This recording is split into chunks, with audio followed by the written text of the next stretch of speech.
Hi, it's Jerusha again. It's just a little more than 12 hours since I last shot a video. So I'm sure that I'm not going to be shooting that many videos ongoing. I wanted to shoot a video of me unboxing my package from Dollylocks that I got yesterday while I was on camera. And I really wanted to, last night I thought, before I went to bed, I was like, I haven't opened it yet. Maybe it'll be really cool if I videotaped me opening this box. So didn't exactly happen that way. So I can't impress you with my self-control in that way.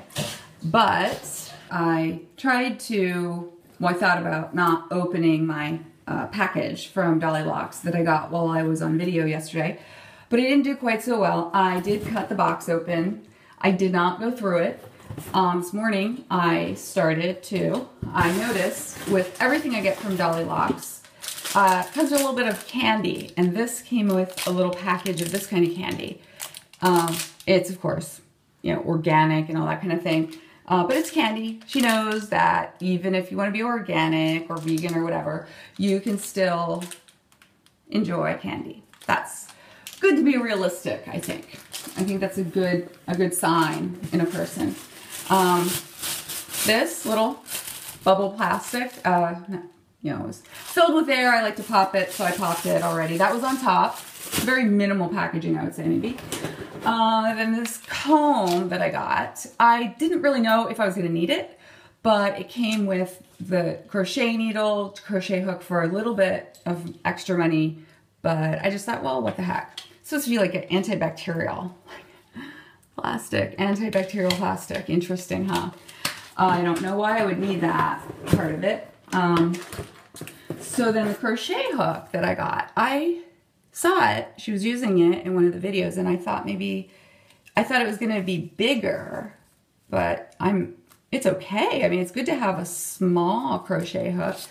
It's all metal, and it is bigger than Lock Sculpa, but it's not huge. I think that this is going to be very good for my dreadlocks whenever I learn how to use it. Whenever I learn the safe way to use this, and I will be patient. So this came, very happy about it. Wanted to show it to you. What number is it? Does it have, okay, it says 8/15 cmm. I think it's a C, yeah. So for all of you crocheters out there, you might know what that means. I'm a spinner, actually, so the only thing I know about yarn is, and sizing is for spinning yarn to sell or give to people. So like this comes with everything I get from her, and then, you know, like a little invoice, and this, oh, it's a sticker. I could put this on my bicycle because Portland, you know, you have to have a bicycle, and I actually have one now that works really well. There for a long time I did not have a good working bike. And this, thank you for shopping with us, probably maybe some sort of, I don't know, discount, or I don't know. Then there's these things, which are, you can take them to UPS store, FedEx store, and I'm pretty sure that they recycle them. So this is recyclable if you want to take the time to go down there. Of course, ride your bike or walk. I drive my car a lot. So I got scared about riding my bike in traffic, even though it's supposed to be, you know, very bikeable city and all that. But I had a little tiny accident about maybe 15 years ago or more, and it was a hit and run. I didn't get hurt much, but my bike, the front wheel, got run over, and the front wheel of the bike was no longer true, so it wouldn't even go around. So I had to like carry the front part of my bike and roll the back to this place called City Bikes in southeast Portland, and basically put it out front for free. Just like, I'm not going to do anything with that bike. That was a cruiser bike that was like 3 speeds. I had bought it at a pawn shop in Arizona before I came here. Before I moved on the Greyhound bus, took the advice of the person who told me about Portland, Oregon, that lived here. And she said, buy a bike because they're cheaper anywhere than they are here. They're always more expensive here in Portland. So bring a bike. So I got a bike at a pawn shop. It was brown. I spray painted it red because I was really into red at the time. Next thing and last thing that came in the box is the package. This is like a travel case, and I saw it on the picture and I didn't know how big it was going to be or anything, but it looks like it has all the products in it, which is cool. It's got a little handle, which I'll probably use at some point. Then like all these products. So I'm just going to one by one really quickly because I don't know how long my iPad is running out of storage and I don't want to delete anything that's really good. So I'm going to have to deal with that later. This is a shampoo bar. It's rosemary peppermint. And I would say really quickly, my evaluation of the smell of rosemary peppermint, very sweet. Reminds me of a candy that's like a spearmint type candy. And one that it would be too sweet for me to try because I don't enjoy sweet mints very much. Next, tea tree spearmint shampoo bar. Not quite as much smell, but no problem with that. All right. Ooh, this is exciting. Okay, this I didn't know I was getting. Dark/brown, bee-free coconut pomade. Oh my God. I've never been a curly-haired person, so I didn't get to ever partake of pomade because I know that people that have fair, like fine hair, that is a tendency towards being flat and having no life whatsoever, you really don't want to use pomade. That's way too, heavy. But I got my own. It looks like it's in this little like container that's larger than a chapstick container, but smaller than a deodorant. Ooh, it smells. Ooh, it looks like mousse. It actually looks like it looks like whipped mousse. And it is, smells chocolatey, really sweet. I mean, like how can it not have sugar in it if it has that much sweet smell? But it's coconut oil. She loves it. She's into it. I like to eat coconut oil instead of butter on like a pumpkin bread. But I don't use it all the time because I'm still kind of confused about the whole saturated fat business and like what, even though coconut oil has saturated fat in it, that it's somehow healthier for your heart. I'm not sure. I don't want to buy into the, the hype of everything. So I have to look into it. I have not had the time to do the research about that. So this is the coconut aloe and lime tightening gel. Looking forward to using this. I don't like that it has that kind of a top because I'm going to have to be careful taking it out. No, I can't squeeze it and it doesn't have a little smaller hole for that. Okay, here's a liquid shampoo, coconut lime grapefruit. I kind of regret not getting the patchouli fields in any of them. I'm pretty sure I didn't choose that because I don't want to smell like patchouli, you know what I'm saying? But I don't know. Maybe I should have. Maybe I did. Maybe I surprised myself. The tightening gel only comes in this one scent here. Let's see what else we got here. We've got coconut lime conditioning oil. Again, conditioning oil, and I'm not sure if I'm going to use it. I probably will. People say they use it on their root or on their scalp. I'm not sure if I'm going to need to do that. Probably not for a while. Rosemary peppermint liquid shampoo. I can smell it. Not super overpowering, but very sweet smelling. Okay. Rosemary peppermint refreshing spray. I'm excited about that because if I just want to spray something on just to spray it, it probably won't be doing anything because I'm not a smoker. I don't work in a kitchen, so I don't usually have problems with odors. I don't expect to, but who knows? Maybe when these dreadies get like more mature, maybe they will need some refreshing between washings. Nice smell. Sweet rosemary peppermint refreshing spray. And then tea tree spearmint refreshing spray. What's the difference? Oh yeah, the other one's peppermint. Oh my gosh. Okay, this tea tree spearmint refreshing spray, it smells like Wrigley's spearmint gum. You know, Wrigley's spearmint gum. really sweet smell. It smells like I could like taste the sugar on my tongue and be like, well, the sugar goes away after a while and then doesn't have any flavor anymore practically. Then this is the fresh scented. I'm kind of into this because this is, I'm not sure what this is going to be like. Tightening spray. Fresh scented tightening spray. She has fresh scent of a few other of the products as well, but I got this one. I'm not sure how many other I got. Okay, it smells like someone got out of the shower. Nothing like organic or herbal type scent, but just nice smell. Like soap, like a nice kind of soap. Unscented tightening spray. What the heck? I probably should have just gotten the patchouli fields. I should have went for it. Because you know, patchouli, wow. It smells like it's gonna make me sneeze. It says unscented, but it smells like it has pepper in it. Pepper. You heard me. This is conditioning oil that is fresh scent.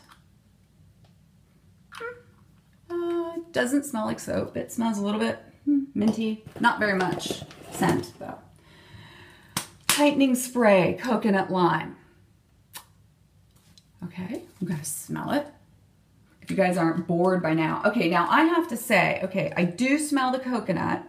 It smells like, you know, crushed up coconut, the kind that you can get, like the old fashioned type you get in the store where it's like shredded and has sugar in it. Well, there's a little after smell of that.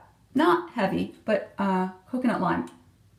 Reminds me of a cleaner, like some kind of cleaner. You know how they're always putting like lime or lemon or citrus something in cleansers? Well, it smells a little like a cleaner, but it's a tightening spray and I'm pretty sure it's gonna feel good on the scalp and I'm pretty sure that I'm not gonna mind it. I think that maybe that smell will dissipate.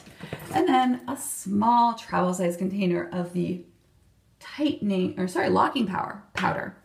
The dry shampoo / tightening powder and locking powder. And I didn't probably mention that when I did the review of the other one of these I have, the larger size. But it is a locking powder and it's good. It's like grippy. It gives you a chance to like rub the root growth so that you can, you know, get it up into the dread, you know, however that works. I'm still not super good at it. Probably won't work that well for me since I've got straight hair, but you know, who knows? Many years ago when I did my dreads the very first time, more than 10 years ago, I didn't have the benefit of Debbie at the salon. Didn't know there was a salon to get dreads, so I had somebody do it for me, a friend of a friend. And I got the Dreadhead HQ kit, like the dread kit to make dreads. And they had a lock peppa, I think it's called, like a white powder. I never was very fond of it, but you know, maybe it was because it was making my roots, like my hair probably looking a little bit too light color. It makes it look like what's going on with your roots or whatever, wherever you're using it. It's like there's white stuff on it. So I think she got smart, and I think that's why she made the color. The two colors, there's the lighter color, which is like sort of for blondish hair, lighter color hair, and then this one's the darker one. I think she should make one for the reddish, more auburn people, but I haven't seen a problem with this yet, actually. Yeah, so this one in a small container. The reason I got the travel size wasn't just because I wanted to try all these products. I mean, that was like a bonus. But I really like to have, when I go traveling, I really like to have it, you know, the label to match the product. You know, for me, I like to not just put my stuff I usually use in, you know, small, you know, things that you can buy at the store for travel size. I really do like it to be labeled. It helps me stay organized, and any little bit helps when you're traveling. I mean, it's kind of like, feels like when I'm traveling, I just have to kind of like stay focused on like, okay, I got to do some things. What am I doing again? You know, so and that's why I got this, you know, combo set. I mean, I would like it if she sold every product in travel size, and she probably does. I probably just didn't notice it until now, but, so I got a bunch of products and I can use them all, try them out. This box with all the travel sizes was about like $49, which is a lot of money. I'm grateful that I have the money to spend that on that, because you know, that's a lot of money actually. But get to try out all the products and smaller sizes of them in case like I don't like it. I should have gotten patchouli fields in one of them. I'm pretty sure I should have done that. Oh well. Oh well. I didn't have the nerve. I was not adventurous enough. I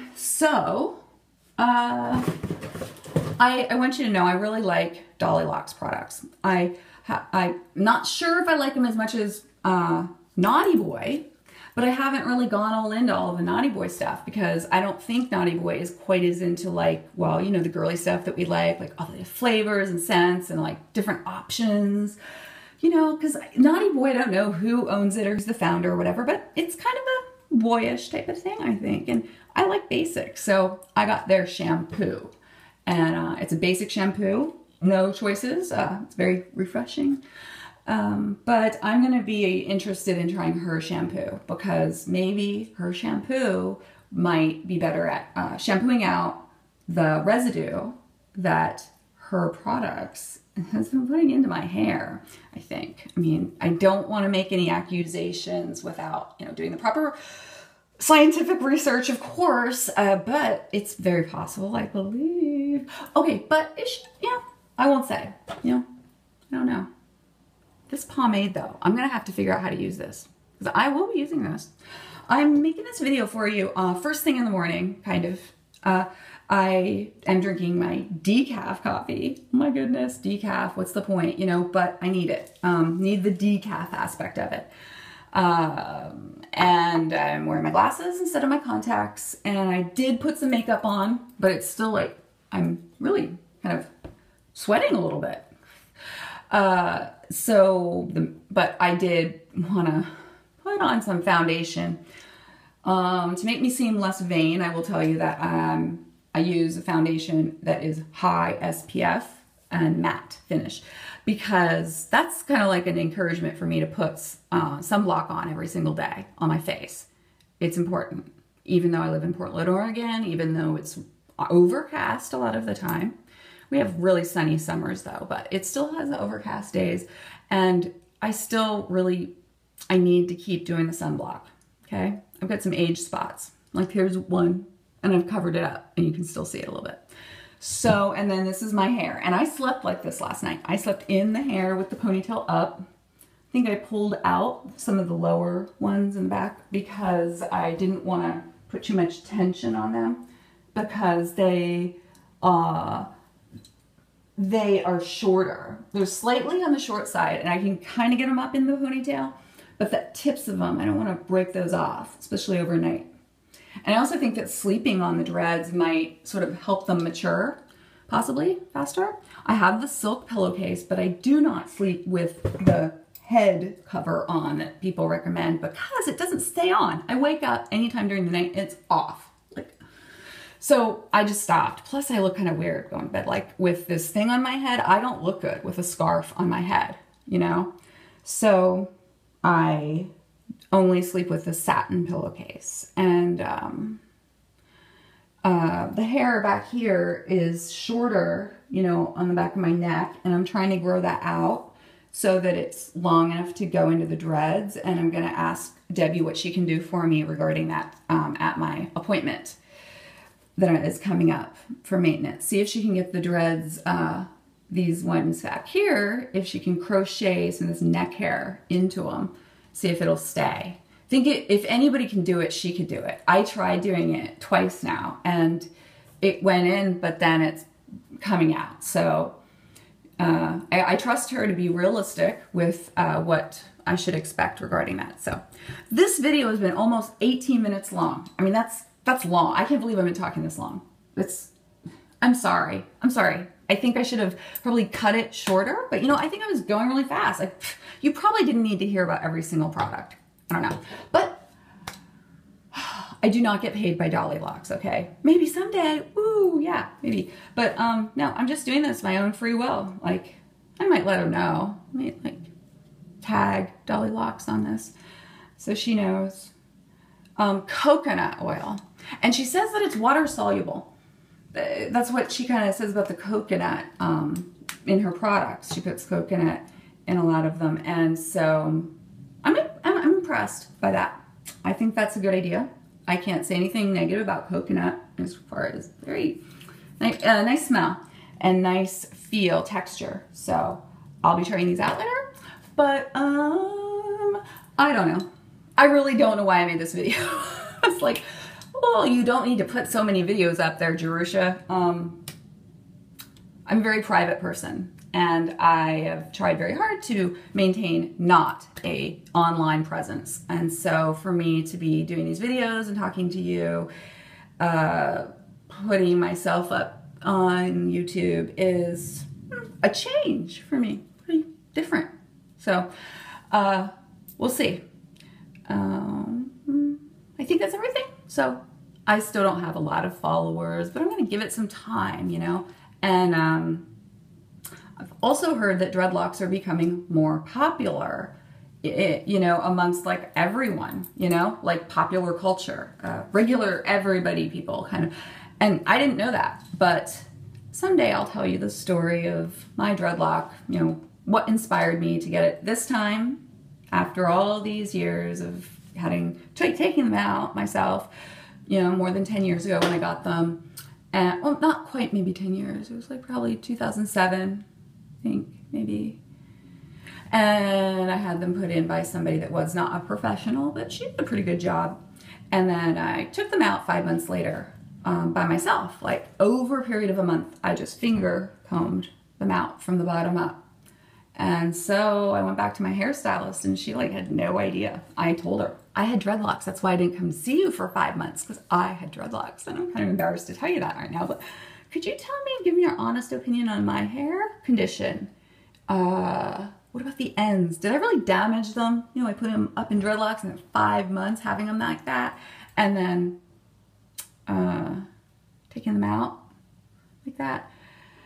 She's like, oh my God, no, not like, you don't have any more damage than anybody who would have not been here for a haircut in 5 months. I was like, wow, that's cool. Go Jerusha. I'm a very persistent person. I'm a very patient person, when it makes sense to be. And I saved my hair. It was down to here, and I had it in dreadlocks, and I had it there for 5 months and didn't like it because I couldn't maintain the roots, and like kind of losing my nerve. So I took them out. I was glad I took them out, but then unexpectedly decided to put them back in after meeting someone at Mount Tabor Park, and she inspired me. And first I made some extensions, made them as clip-ins. And I was like sad I had to take them out at nighttime to sleep in. I was like, kind of liking having the dreadlocks. So, and the story began. I think that was like maybe in May that I might have met her at Mount Tabor Park. She had these beautiful blonde dreadlocks, and they were shortish, and they were like, got a little bit of blue dye. She's like doing all kinds of funny things with them. And I talked to her about them.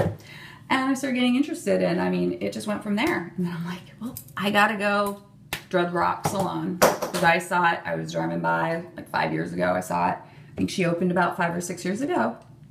And I saw it, and I'm like, wow, I hope they do dreadlocks there. I hope it's not just a fun name. She does dreadlocks there. She doesn't have any, but she does them.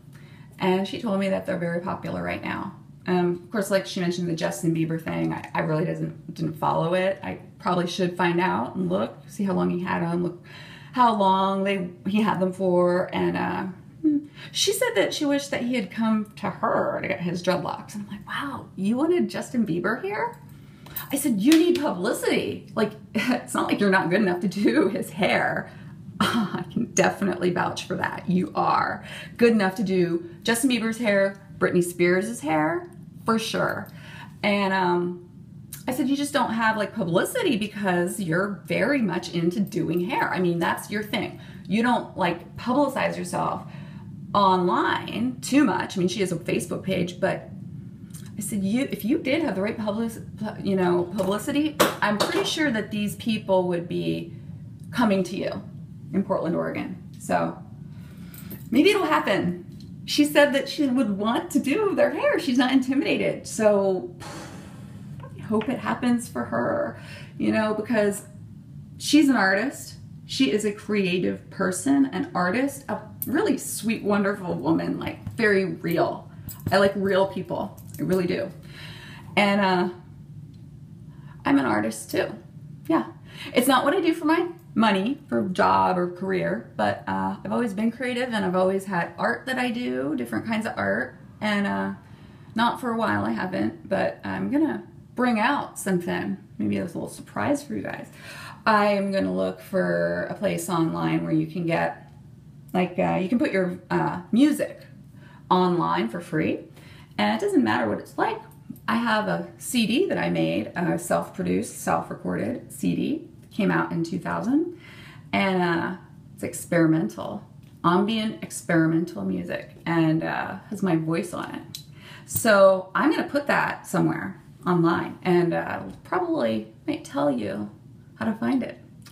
So when I do that, yeah, 2000, self-recorded, self-published, promote, you know, I'm not a musician, so I couldn't go to like a recording studio. I did my own recording, and I used some really quick, cheap programs to layer, you know, tracks and record things like in the park, like at Laurelhurst Park. There's a little park down in Portland.